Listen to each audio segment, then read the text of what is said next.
Good morning বন্ধুরা, আশা করি তোমরা সবাই ভালো আছো, সুস্থ আছো। বাড়িতে ছিল কার্তিক পুজো, মানে আমার আর এক শরিকদের ঘরে। আর এটা হচ্ছে ছেলের মা আর বাবা। তো ঠাকুর আগের বারেই ফেলেছিল, তা আগের বার পুজো করা হয়নি, এবারই পুজো করেছে। তো আমি সন্ধ্যাবেলা রেডি সেডি হয়ে চলে গেলাম ওইখানে। তো ওইখানে গিয়ে পুজো দেখছিলাম। স্বস্তিকের পড়া ছিল বলে একটু দেরি করেই গেছিলাম। তো স্বস্তিকও গেছিলো, আমি যাওয়ার একটু পরে গেছিলো। তো ঠাকুরটা দেখো, ছোট্ট কিন্তু কত সুন্দর লাগছে। তারপরে পুজো হয়ে যাওয়ার পরে এই যে হোম করছে।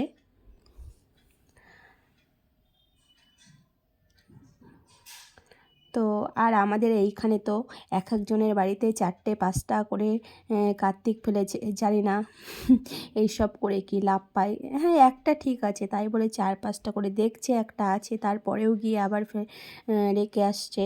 তো এইসব নিয়মগুলো আমার মতে বলে একদমই ঠিক না। তো জানি না, এক একজনের মতামত এক এক রকম।